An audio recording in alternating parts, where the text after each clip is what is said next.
السلام علیکم ورحمۃ اللہ وبرکاتہ۔ محترم سامعین، امید کرتا ہوں کہ آپ تمہیں حضرات خرافیت ہوں گے۔ اللہ رب العزت ہم تمام مسلمانوں کو اپنی حفظ و امان میں رکھیں اور دنیا کی تمام آفات و بلیات سے، حادثوں سے، بیماریوں سے، بلاؤں سے محفوظ رکھیں۔ دیکھیں، ہمیں اور آپ کو چاہیے کہ ہم فلسطین کے مسلمانوں کے لیے دعائیں کریں اور اللہ رب العزت ان کی غیب سے مدد عطا فرمائے۔ فلسطین کے مسلمان بہت پریشان ہیں یار، ان کے حق میں ہم کچھ نہیں کر سکتے تو دعائیں تو کر سکتے ہیں۔ ہر نماز کے بعد ہم ان کے حق میں دعائیں کر سکتے ہیں، تو ان کے لیے آپ دعائیں کریں اور اللہ رب العزت ان کی غیب سے مدد عطا فرمائے۔ اس ویڈیو میں ہم آپ کو بتانا چاہتے ہیں کہ عیدین کی جو نماز ہوتی ہے نا، اس کا طریقہ کیا ہے، اس کی نیت کیا ہے۔ اس لیے کہ جب وقت آتا ہے، یعنی جب عید کی نماز ادا کرنے کا وقت آتا ہے، جب بقرہ عید کی نماز ادا کرنے کا وقت آتا ہے، تو ہمیں جب امام صاحب بتاتے ہیں تو پھر ہمارے ذہن میں فٹ نہیں ہو پاتا۔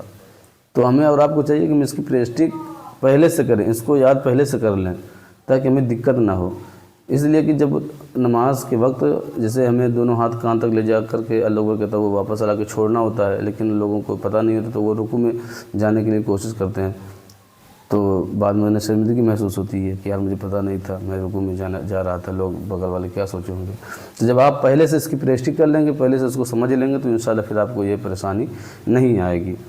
اس سے پہلے میں بتاؤں کہ جو رمضان کا جو روزہ ہے نا، یہ ہمارے اوپر فرض ہے، یہ ہر کوئی جانتا ہے، لیکن ہم اسے قید خانہ سمجھتے ہیں، گنتے ہیں آج ہمارا 25 روزہ ہو گیا، 26 روزہ، جلدی سے 4 دن اور بیت جائے، پھر اس سے چھٹکارا مل جائے، اسے ہم قید خانہ سمجھتے ہیں یار۔ اللہ رب العزت قرآن میں ارشاد فرماتا ہے، یا ایھا الذین آمنوا کتب علیکم الصیام کما کتب علی الذین من قبلکم لعلکم تتقون۔ ترجمہ کیا ہے اس کا کہ اے ایمان والو، تمہارے اوپر رمضان کے روزے فرض کیے گئے جس طرح تم سے پہلے لوگوں پر فرض کیے گئے تھے۔ کس لیے؟ تاکہ تم متقی اور پرہیزگار بن جاؤ۔ تو ہمیں روزہ چاہیے کہ ہم اللہ کی رضا کے لیے رکھیں اور اس طریقے سے رکھیں کہ اس کا جو اثر ہوئے نا، یعنی ہمیں اس لیے روزہ دیا گیا تھا کہ ہمارے اندر تقویٰ اور پرہیزگاری پیدا ہو جائے، تو اس کا اثر ہمیں رمضان کی 11 مہینے تک رہے۔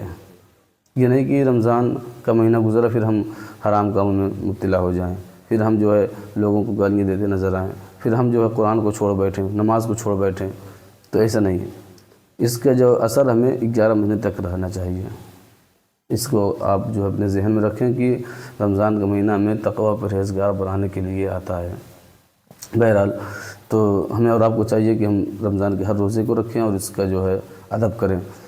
تو نیت ہم کس طریقے سے کریں گے؟ نیت ہم کریں گے کہ نیت کی میں نے 2 رکعت نماز عید الفطر کی واجب 6 زائد تکبیروں کے ساتھ اللہ تعالیٰ کے لیے، پیچھے سے امام کی ممیرہ کعبہ شریف کی طرف اتنا آپ کہیں، اس کے بعد دونوں ہاتھ کان تک لے جائیں اور اللہ اکبر کہتا ہوا ہاتھ واپس لائیں، ناپ کے نیچے باندھ لیں، پھر آپ ثنا پڑھیں، پھر اس کے بعد دونوں ہاتھ کان تک لے جائیں اور اللہ اکبر کہتا ہوا ہاتھ چھوڑ دیں، پھر آپ جو ہے دونوں ہاتھ کان تک لے جائیں اور اللہ اکبر کہتا ہوا ہاتھ چھوڑ دیں، پھر آپ دونوں ہاتھ کان تک لے جائیں اور اللہ اکبر کہتا ہوا ہاتھ ناپ کے نیچے باندھ لیں، پھر امام صاحب جو ہے وہ قرأت وغیرہ کریں گے، اس کے بعد رکوع سجود ہوں گے، 1 رکعت مکمل ہو گئی ہماری۔ دوسری رکعت کے لیے جب کھڑے ہوں گے تو پھر پہلے الحمد شریف کے بعد سورت پڑھی جائے گی۔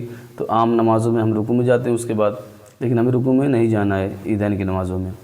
پھر جب قرأت ہو جائے تو دونوں ہاتھ کان پہ لگ جائیں، اللہ اکبر کہتا ہوا ہاتھ چھوڑ دیں، پھر دونوں ہاتھ کان تک لے جائیں اور اللہ اکبر کہتا ہوا ہاتھ واپس لا کر کے چھوڑ دیں، پھر تیسری مرتبہ بھی دونوں ہاتھ کان تک لگ جائیں اور اللہ اکبر کہتا ہوا ہاتھ واپس لا کر کے چھوڑ دیں، چوتھی مرتبہ بغیر ہاتھ اٹھائے اللہ اکبر کہتا ہوا رکوع میں چلے جائیں، پھر اور نمازوں کی طرح اس نماز کو بھی آپ مکمل کر لیں۔